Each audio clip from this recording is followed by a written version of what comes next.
భారీ వర్షం ముంచేసింది. తెల్లవారుజాము నుంచి కురిసిన వర్షానికి లోతట్టు ప్రాంతాలు జలమయమయ్యాయి. పలు ప్రాంతాలు చెరువులను తలపిస్తున్నాయి. రోడ్లు కాలువలుగా మారాయి. రైల్వే అండర్ పాస్ల కింద వర్షం నీరు నిలిచిపోవడంతో వాహనదారులు తీవ్ర ఇబ్బందులు పడుతున్నారు.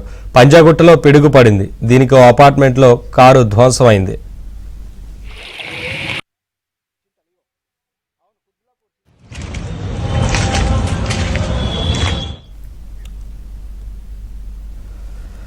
రామ్నగర్లో ఓ వ్యక్తి వర్షం నీటిలో స్కూటర్తో సహా కొట్టుకుపోయాడు. అతన్ని స్థానికులు కాపాడారు. ముషీరాబాద్లో డెడ్ బాడీ వరద నీటిలో కొట్టుకొచ్చింది.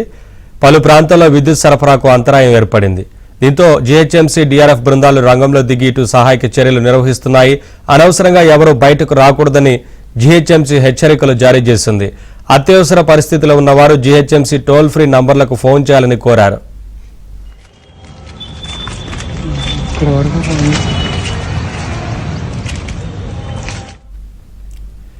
అప్డేట్స్ మా కరెస్పాండెంట్ నరేష్ కుత్బుల్లాపూర్ నుంచి అందిస్తారు. నరేష్, ప్రస్తుతం కుత్బుల్లాపూర్లో సిచ్యువేషన్ ఎలా ఉంది? జీహెచ్ఎంసీ అధికారులు అలర్ట్ చేశారా? ఏం చేస్తున్నారు? వర్క్ ఎలా ఉంది అక్కడ?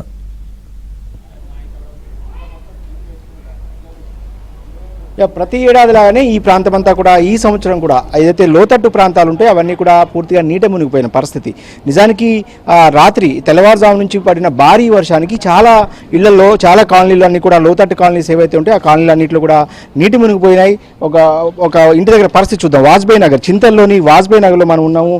వీళ్ళు ఉదయం నుంచి కూడా తెల్లవారుజాము నుంచి కూడా ఇలా నీటిని ఎత్తిపోసుకుని నీటిని ఎత్తి బయటకు పోసిన పరిస్థితి. దాదాపు ఈ గట్టు వరకు కూడా అంటే వాళ్ళ పాత కాలనీలు కావడంతో లోతట్టు అంటే ఇల్లు రోడ్డు కంటే కూడా డౌన్ ఉంది. దాదాపు ఈ గట్టు వరకు కూడా నీళ్లు వచ్చినట్టు చెప్తారు. అవన్నీ కూడా ఉదయం నుంచి ఎత్తిపోస్తున్న పరిస్థితి. దాదాపుగా వాజ్పేయి నగర్ కావచ్చు, శ్రీనివాస్ నగర్, వాణినగర్, అదేవిధంగా గణేష్ నగర్ లాంటి ప్రాంతాలన్నీ కూడా ఇదే పరిస్థితి. ఒకవేళ మధ్యాహ్నం నుంచి కనుక మళ్ళీ ఇంకా ఎక్కువ వర్షం పడితే కనుక వీళ్ళంతా కూడా దాదాపు వారం పాటు గత ఏడాది లాగానే నీళ్లలో ఉండాల్సిన పరిస్థితులు కనిపిస్తున్నాయి. ఇప్పటికైనా జీహెచ్ఎంసీ అధికారులు ఎవరు రాలేదని చెప్తున్నారు.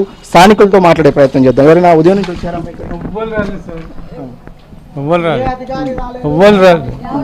ఇప్పుడే వచ్చిండు అంతే. మొత్తం బీరోలు మొత్తం అన్ని తడిసిపోయినాయి. ఏం తినలేం పొద్దున నుంచి.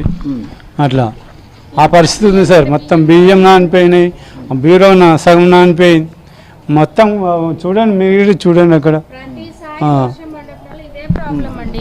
ప్రతిసారి పైనుంచి మాకు 3 రింగ్ రోడ్ నుంచి అక్కడ నుంచి వస్తున్నాయి. బ్యాక్ సైడ్ వాటర్ ఇటే వస్తున్నాయి. మొత్తం వర్షం డౌన్ లో ఉన్న ఇండ్లు ఇది పరిస్థితి. 2 feet నుంచి వాటర్ వస్తూనే ఉన్నాయి. పొద్దున్న నుంచి సాయంత్రం నుంచి మధ్యాహ్నం నుంచి వస్తూనే ఉన్నాయి. 5 గంటల నుంచి వాటర్ ఎత్తిపోసుకుంటా ఉన్నాం సార్. ఈ గల్లీలో పట్టించుకునే వాళ్ళు ఎవరు లేరు. ఆ రింగ్ రోడ్ వాటర్ మొత్తం ఇక్కడే వస్తుంటది. అటుపక్క ఇటుపక్క గల్లీ ఏమో చిన్నగా అయింది. ఈ రోడ్డుకు మలిపిర్రు. కొంచెం హైట్ పెంచుకుంటే తెలుస్తుంది సార్ అది వాటర్ రాకుండా. అక్కడ ఏమి చేయలేరు. రోడ్లు వేసిరు, వెళ్ళిపోయారు. అంతా డౌన్లో అయిపోయినాయి. ఉన్న వాళ్ళు బిల్డింగ్లు కట్టుకున్నారు. లేని వాళ్ళ పరిస్థితి మాదేంది?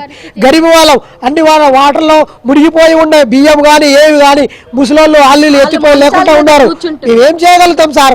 ఈ నైట్ మమ్మల్ని పట్టించుకునే వాళ్ళే లేరు. అధికారులకు చెప్పినా చేస్తామంటారు, రారు ఎవరు. ఇప్పుడు మా పరిస్థితి ఇలాగ ఉంది. తినడానికి తిండి లేదు. బియ్యం అన్ని వాటర్లో తడిసిపోయి ఉన్నాయి. ఏం చేయాలి మా పరిస్థితి ఇప్పుడు? మా గల్లీలో ఎవరు వచ్చేవాళ్ళు లేరు, చూసేవాళ్ళు లేరు, ఏమి లేదు. మా బాధలు మేము చెప్పుకుంటున్నాం సార్. ఒకసారి మీరు జర దయచేసి పట్టించుకోమని కోరుకుంటున్నాను సార్ నేను. ఇది మొత్తానికి పరిస్థితి ఇలాంటి పరిస్థితి దాదాపు అన్ని ఇళ్లలో కూడా ఇలాంటి పరిస్థితి కనిపిస్తుంది. తెల్లవారుజాము నుంచి కూడా చాలా పెద్ద ఎత్తున అంటే ఆ ఇళ్లలోంచి నీటిని ఎత్తిపోసుకున్న పరిస్థితి. ఒక వృద్ధురాలు చూస్తాం. ఈ వృద్ధురాలు ఉదయం నుంచి కూడా నీటిని ఎత్తిపోసినట్టు చెప్తుంది. ఆమె కనీసం బయటికి రాలేని పరిస్థితి. ఆమెకు అట్లీస్ట్ నడవడానికి కష్టంగా ఉన్న పరిస్థితి నుంచి ఆమె నీటిని ఎత్తిపోసుకోవడం, అదేవిధంగా కనీసం ఆమెకు అవసరమైన బయటికి వెళ్ళి వస్తువులు తెచ్చుకునే పరిస్థితి లేదు కూడా అని చెప్తున్న పరిస్థితి కనిపిస్తుంది. నేను ఎత్తిపోస్తానా సారు? నేను ఎత్తిపోయే శాత కాదు. కాళ్ళు ఇరిగిపోయినాయి, బియ్యం నానిపోయినాయి, సామాన్ అంతా నానిపోయినాయి. కప్పుకున్న బట్టలు లేకుండా, తినేందుకు తిండి లేకుండా ఇగో ఇంట్లో చూడు, నీళ్ళు కూడా చూసుకో. ఈ నీళ్ళల్లో కూర్చున్నా నేను. మరి ఇక ఇట్లా వస్తే ఎట్లా? ఇప్పుడు రోడ్లు వేసినావు, రోడ్ల మీద అక్కడి పోతే మాకు నీళ్ళు ఎట్లా వస్తాయి సారు? మాకు రావు. మరి నువ్వు అట్లా చెయ్యాలి. ఇదివరకు దాకా ఏపిచ్చినావు, ఏపీయలేదు అన్నట్టు లేదు. ఇక ఇట్లా నానుతున్నాయి. మరి ఏం బతకాలి మేము, సావాలనా బతకాలనా? రింగ్ రోడ్ నుంచి మొత్తం ఇటే వస్తున్నాయి, ఇదే గల్లీకి వస్తున్నాయి. మాకు కట్టుకునేటందుకు శక్తి లేదు నాకు, లేక ఇక ఈ బతుకుతున్నా నేను. మరి ఇక ఏమి చదివిస్తావో బతికిపిస్తావో నీ దయా నీ మాట. ఇది మొత్తానికి వీళ్ళు ఒకటే మాట చెప్తున్నారు. సుచిత్ర నుంచి ఆ కింద ఉన్న బ్యాంక్ కాలనీ కావచ్చు, ఇతర కాలనీల నుంచి అన్ని కూడా నీళ్లు కిందకి రావడం వల్ల ఇటు వాజ్పేయి నగర్ లాంటి లోతట్టు ప్రాంతాలు ఇవన్నీ కూడా దాదాపుగా 40-50 ఏళ్ల క్రితం ఏర్పడిన చిన్న చిన్న కాలనీలు. ఈ కాలనీలన్నీ కూడా నీటి మునిగిపోయినట్టు చెప్తారు. ఆ వృద్ధురాలకు సంబంధించిన ఇల్లు ఇది. సో ఉదయం అంటే తెల్లవారుజామున దాదాపు 4:30-5 గంటల నుంచి నీటిని ఎత్తిపోస్తే దాదాపుగా చాలా మటుకు నీటిని బయటికి పంపించినామని చెప్తారు. లోపల వాళ్ళకి సంబంధించిన వస్తువులు కూడా ఏదైతే తినుబండారాలు కావచ్చు, బియ్యం కావచ్చు, ఇతర చిన్న చిన్న వస్తువులు కూడా తడిచిపోయాయని చెప్పి ఆవేదన వ్యక్తం చేస్తారు. సో ఇప్పటికైనా కూడా అధికారులు స్పందించి ఈ కాలనీని నీటిని బయటికి పంపించడమే కాదు, శాశ్వత పరిష్కారం తీసుకురావాలి. ఎందుకంటే రోడ్డు అయితే తాజాగా రోడ్లు వేశారు, కానీ అవి నీళ్లు, వర్షం నీళ్లు కావచ్చు, ఇతర నీళ్లు బయటకు వెళ్ళే ఏర్పాటు, మోరీ నీళ్లు కావచ్చు, ఇతర వాడుకున్న నీళ్లు బయటకు వెళ్ళే మార్గం లేకనే ఈ పరిస్థితి ఉందని చెప్పి చెప్తారు. మరొక ఆరోపణ కూడా ఉంది. ఏదైతే లోతట్టు ప్రాంతాలు ఇవన్నీ కూడా చెరువుల్లో ఇల్లు కట్టడం వల్ల కూడా, ఏదైతే గతంలో చెరువులుగా ఉన్న ఏరియాలు ఇవన్నీ కూడా వీటిల్లో ఇల్లు కట్టడం వల్ల కూడా ఈ పరిస్థితులు ఉన్నాయని చెప్పి కూడా చెప్తున్న పరిస్థితి. ఇలాంటి కాలనీలు దాదాపుగా కుతుల్లాపూర్ ప్రాంతంతో పాటు ఇటు శివారు ప్రాంతాలు ఏవైతే ఉన్నాయో అవన్నీ కూడా చాలా పెద్ద ఎత్తున ఇదే పరిస్థితులు కనిపిస్తున్నాయి. ఇంకా 3 రోజుల పాటు జిహెచ్ఎంసీ పరిధిలో వర్షాలు ఉన్నాయని చెప్పి జిహెచ్ఎంసీ ఏదైతే వాతావరణ శాఖ చెప్తున్న నేపథ్యంలో గత ఏడాదిగా లానే కనుక 3 రోజుల పాటు వర్షాలు పడితే సో అదే పరిస్థితులు ఇంకొక 4 రోజుల పాటు ఇదే పరిస్థితి ఉండే అవకాశం కనిపిస్తుంది. మరొక ఇంట్లో పరిస్థితి ఇది. ఇదంతా కూడా మహిళలు అక్కడ ఏదైతే ఒక మోటార్ని ఏర్పాటు చేసి నీటిని బయటికి పంపించి ఏర్పాటు చేస్తారు. సో ఈరోజు తెల్లవారుజాము నుంచి కూడా పడుతున్న వర్షానికి ఈ ఇల్లు అంతా కూడా నీట మునిగిపోయింది. వాళ్ళ ఇంట్లో వస్తువులన్నీ కూడా తడిచిపోయి అందరూ కూడా నీటిని ఎత్తిపోస్తున్న పరిస్థితి. ఇదంతా కూడా కిచెన్ సంబంధించిన వంటగదిలో వస్తువులన్నీ కూడా తడిచిపోయాయి. సో వాళ్ళు వంట చేసుకునే పరిస్థితి లేదు. పిల్లలు స్కూల్స్కి వెళ్ళలేక వేరే ప్రాంతానికి వాళ్ళ బంధువులు కావచ్చు, స్నేహితులు కావచ్చు, వాళ్ళ వేరే ఇళ్లకు పిల్లల్ని ఇక్కడ నుంచి తరలించినట్టు చెప్తారు. మహిళలు నీటిని ఎత్తిపోసుకున్నారు. అదేవిధంగా స్వయంగా మోటార్ని కూడా ఏర్పాటు చేసిన పరిస్థితి. ఎట్లా ఉన్నారు?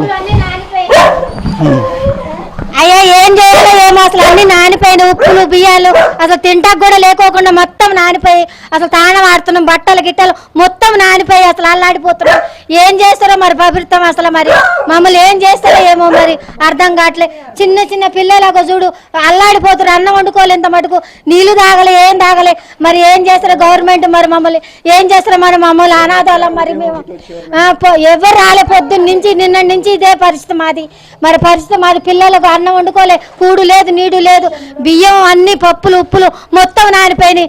మరి గవర్నమెంట్ కొంచెం మమ్మల్ని ఏమైనా చెయ్యండి. మరి మమ్మల్ని చూసి మరి ఏమైనా చేస్తారో చూడండి, కొంచెం మమ్మల్ని చూడండి తండ్రి నాయన. ఇది మొత్తానికి మనుషులే కాదు, మూగ జీవాలు కూడా వీళ్ళు ఒక కుక్కను పెంచుకున్న పరిస్థితి. అది కూడా చాలా ఇబ్బంది పడుతుంది. నీటిలోనే బయటకు అటు వదలలేరు, వేరే దగ్గరికి వెళ్తే అది ఉండే పరిస్థితి ఉండదు. కాబట్టి అలవాటైన వాళ్ళతోనే ఈ డాగ్స్ ఉంటాయి కాబట్టి మూగ జీవాలు కూడా ఇబ్బందులు పడుతున్న పరిస్థితి అక్కడక్కడ మనకు నగరవ్యాప్తంగా కనిపిస్తుంది. ఏదేమైనప్పటికీ కూడా తెల్లవారుజాము నుంచి నిన్న మధ్యాహ్నం, అదేవిధంగా తెల్లవారుజాము నుంచి పడిన భారీ వర్షం నేపథ్యంలో చాలా నగరం అంతా కూడా అతలాకుతలమైందని చెప్పొచ్చు. ముఖ్యంగా లోతట్ట ప్రాంతాలు అన్నీ కూడా, సిటీలో ఒక ప్రాంతం అని కాదు దాదాపు అన్ని ప్రాంతాలు కూడా ఇదే పరిస్థితి కనిపిస్తుంది. మరొక 2-3 రోజుల పాటు ఈ ప్రజలంతా కూడా, సిటీలోని ప్రజలంతా కూడా కొంత అప్రమత్తంగా ఉండాలనేది వాతావరణ శాఖ చెప్తుంది. కాబట్టి అటు ప్రభుత్వం చెప్తున్న హెచ్చరికలు కావచ్చు, సూచనలు కూడా ప్రజలు పాటించాల్సిన అవసరం అయితే కనిపిస్తుంది. ఓకే నరేష్.